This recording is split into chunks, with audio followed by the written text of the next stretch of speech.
Hello guys, yan, good day. Okay, so welcome back sa ating next topic which is campaign optimization. Okay, so still under Amazon PPC or Amazon advertising and for this topic, okay, we will ensure that we will going to improve each of the campaign na ginawa natin. Okay, yan. Alright, so what is campaign optimization or Amazon campaign optimization refers to the process of improving the performance of your Amazon advertising campaigns to maximize your returns on investment and achieve your business goals. Okay, so most likely, as I mentioned earlier, the optimization is the improvement of the campaigns that we just done. Okay, yeah. All right.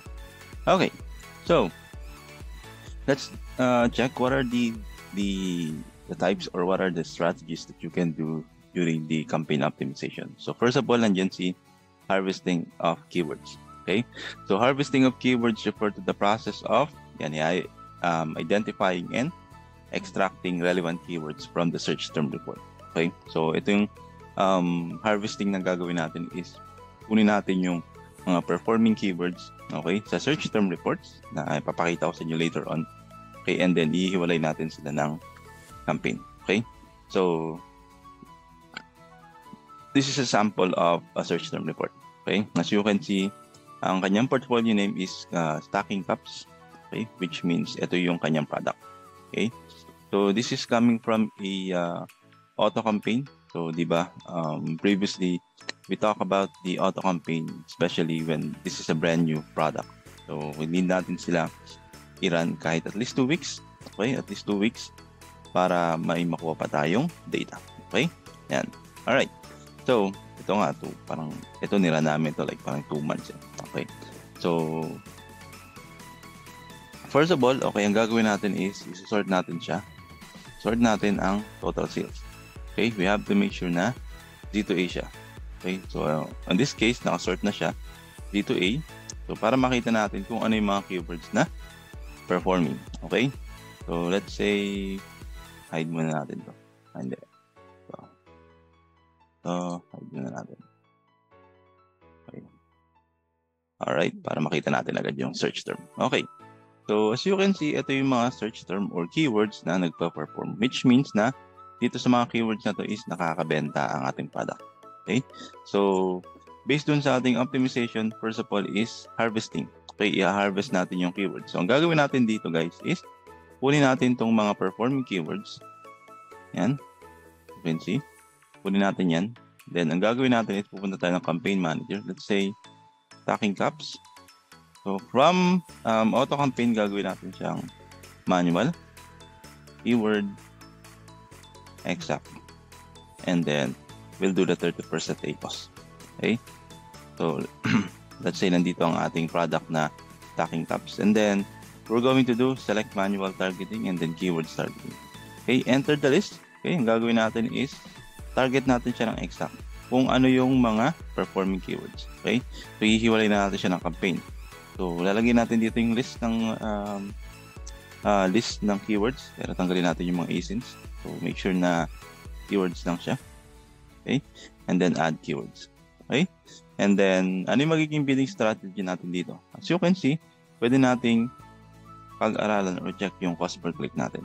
Okay? Sa cost per click natin, so meaning to say dito is nagpa-perform na siya. Okay? Nagpa-perform na ang ating mga keywords. So, ang gagawin natin is we will bid this one or we will increase it to 100%. Okay? Kasi dito sa mga price na to, okay, is nagpe-perform na siya. Okay? So, gagawin natin, let's say, 20, let's say, gagawin natin siyang 0.40. So, make sure na increase nyo ang 100%, whatever the bid. Okay? Ano man yung price ng cost per click niya, i-increase nyo ng 20%. For this one, parang 21, pinakamadami, 21. So, let's say 21, so 42. Okay? And then, add keywords. Alright? And there you go. Okay? So, yan yung ating first na optimization. Alright? So, harvesting and keywords. So, make sure na i-separate natin siya ng other campaigns, which is yung exact. And then, increase the bid to 100%. Okay? Yan. Alright.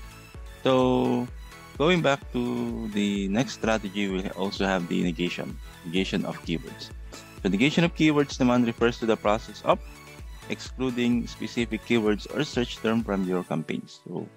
So kung titignan natin dito, okay, in PPC, we call this the bleeders. Okay? Ito yung mga keywords, okay, na maraming click but wala siyang benta or wala siyang sale.